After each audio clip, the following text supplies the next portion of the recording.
Le Prodel vient donner un appui comme outil opérationnel du ministère à la direction des services vétérinaires pour effectivement mettre en œuvre, simuler, démontrer de façon pratique et théorique, n'est-ce pas, tous ces éléments qui contribuent à la prévention et à la riposte en cas de foyer ou alors de crise.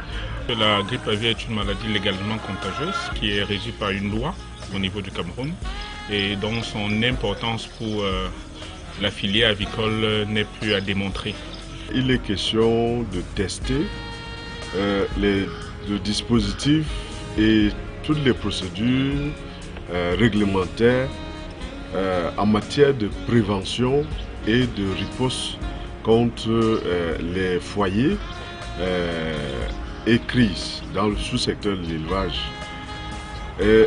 C'est un exercice qui permet aussi de renforcer tous ces acteurs qui animent ce dispositif en place.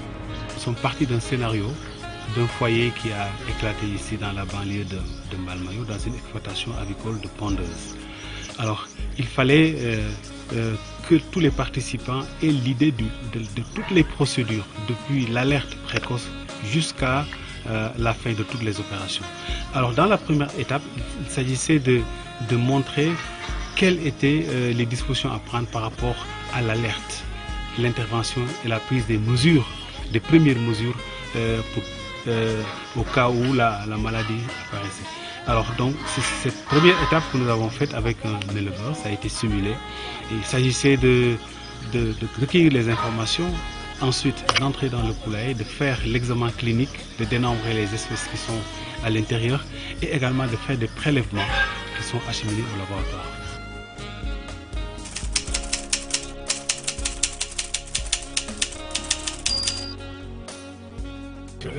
Pour l'alerte, c'est un élément important. Chaque éleveur, les autorités locales vétérinaires doivent pouvoir être informés au plus vite s'il y a un souci sur le terrain, s'il y a des fortes mortalités. Pour le Prodel, c'est un exercice très important parce que ça vient en fait couronner le travail que nous faisons tout le temps.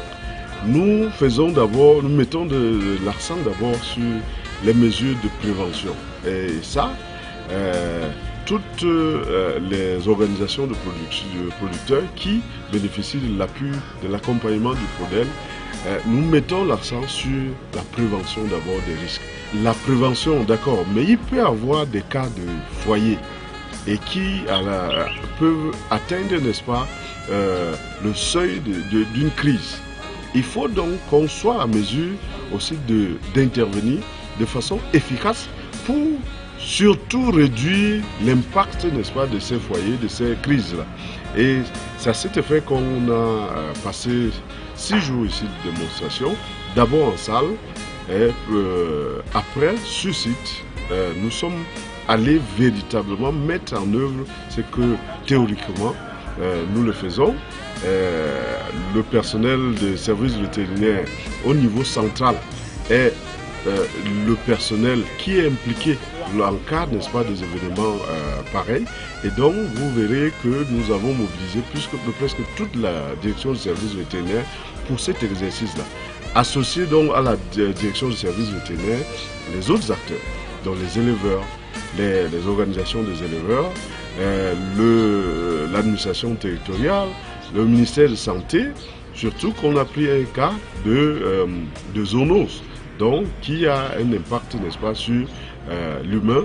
Donc la collaboration avec le ministère de la Santé, l'environnement est là. Les participants, ils se sont bien habillés, ils ont mis les habits de protection individuelle qui leur permettent de pouvoir se protéger, mais également de ne pas diffuser éventuellement le virus si tel en était le cas. Alors ils ont fait l'opération et ensuite les prélèvements ont été acheminés au laboratoire, la navette, et nous avons considéré que suite à aux analyses qui ont été données, le résultat était positif. Donc on entre déjà dans la préparation de la riposte. Ceci fait intervenir un peu tous les dispositifs réglementaires.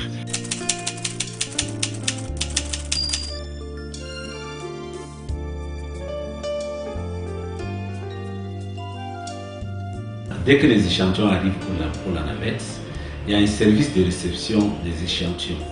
Ils sont chargés d'ouvrir le paquet, vérifier le contenu, vérifier la fiche. Les échantillons sont enregistrés et avec un numéro central que nous administrons. Et on remet la photocopie de la demande d'analyse. On met le cachet et le numéro central à celui qui a amené l'échantillon pour qu'il utilise ce numéro pour réclamer les résultats. Alors, après ça maintenant, l'échantillon est donc affecté dans le service le plus approprié. Et arrivé là-bas, le service en question, le chef de section s'occupe donc de la réception de ces échantillons-là dans son service pour analyser. Et une fois analysés, les résultats sont préparés de l'état brut jusqu'au résultat final. Donc on doit me transmettre les données brutes et les données interprétées. Je dois donc vérifier que les données brutes sont très bien interprétés, que les tests sont valides. Il prépare donc un résultat d'analyse qui est donc soumis à la signature du directeur que je suis. Et une fois le résultat signé, le résultat est remis et transmis selon la procédure. Il y a des résultats transmis au DSV et sur décharge. Il y a des cas où c'est transmis au téléphone compte tenu de l'urgence. Si la situation est tellement urgente, importante, nous avons une équipe mobile au navette qui descend sur les lieux, sur le terrain, avec tous les matériels qui fait donc les prélèvements dans l'œuvre de l'art pour venir poser le diagnostic. Et nous gérons tout ça souvent au téléphone. Pour chaque cas, il y a des échantillons appropriés, collectés sur un individu bien précis, à un moment T bien donné, où on applique une technique appropriée pour ce cas-là. C'est quand on mélange, donc on a souvent des résultats contradictoires d'un laboratoire à un autre.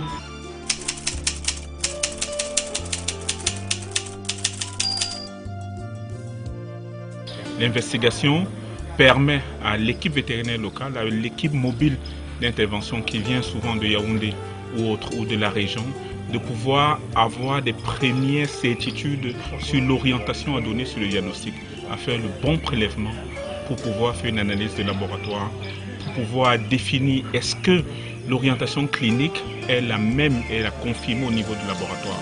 Et si c'est la grippe aviaire par exemple, il faut pouvoir renforcer les mesures.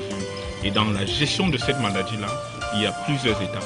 Déjà, il faut sécuriser le site, mettre en place les checkpoints en fonction du site et en fonction du type d'événement sur le terrain pour s'assurer qu'aucun animal, aucun matériel et aucune personne ne sort de cette zone-là sans être filtré et sans avoir subi tout le processus de nettoyage des infections pour empêcher que le virus sorte du site. Les dispositions ont été prises avec un arrêté préfectoral qui prend les premières mesures, notification du ministre du MINEPIA et donc une conférence de presse et la prise d'un arrêté de déclaration d'infection.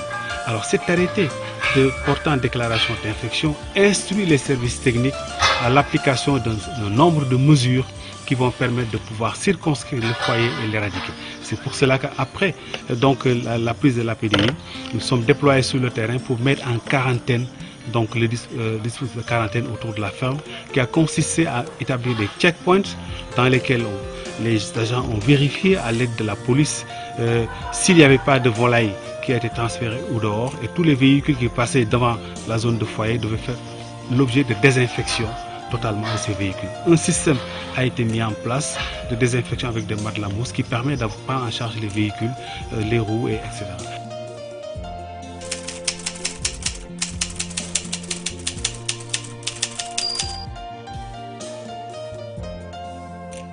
Nous sommes entrés dans la ferme pour procéder à la notification de l'éleveur sur les dispositions de l'arrêté et également procéder à l'abattage parce que dans le cas de la grippe aviaire, les seuls moyens aujourd'hui qui sont disponibles quand le foyer est déclaré, c'est l'éradication totale. Alors les équipes sont déployées à l'intérieur. Nous avons une première équipe qui est chargé de l'abattage, également la destruction des cadavres. Ils ont également même la litière, les tablettes d'œufs, le matériel qui n'était pas désinfectable a fait l'objet d'enlèvement et ensuite d'incinération. Suite à ça, le bâtiment a été pris en charge par l'équipe chargée de la désinfection totale du poulailler, également de tous les circuits où les équipes sont passées pour faire un peu l'abattage et également l'incinération. Donc ceci était la deuxième étape. La deuxième étape prend en compte l'abattage de tout ce qui est vivant en termes de morts et de volailles vivantes. Elle prend en compte la désinfection, le nettoyage de tout ce qui est sur le site. Le matériel non désinfectable, il faut l'enlever, il faut le démonter, il faut le brûler. Et pour le matériel désinfectable, il faut le nettoyer, le laver. Ensuite, on va au niveau du bâtiment, on nettoie le bâtiment, on le désinfecte et on s'assure que tout le personnel qui a travaillé sur le site, tout le matériel est désinfecté, est nettoyé, désinfecté.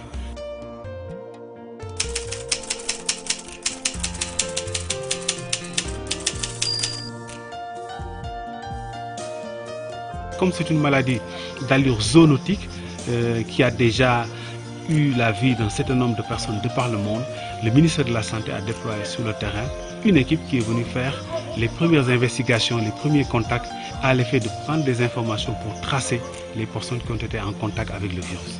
Donc c'est cette partie-là qui est la dernière étape pratique du déroulement de l'exercice. Comme c'est une zoonose, il faut en dernier lieu la prise en charge des personnes qui ont été en contact avec le site, que ce soit les éleveurs, que ce soit les groupements qui travaillent au niveau du village, que ce soit même les vétérinaires qui travaillent sur le site. Et ce suivi médical-là permet de s'assurer que les personnes qui ont été en contact avec le virus ne fassent pas la maladie. Et s'ils le font, il faut pouvoir les prendre en charge très rapidement. Écoutez, l'ordre va restituer auprès des vétérinaires tout ce qui se fait dans le but d'améliorer la surveillance des maladies, mais également auprès des éleveurs, les vétérinaires installés en clientèle privée vont répercuter ce message pour pouvoir contrôler les maladies qui circulent dans nos différents pays.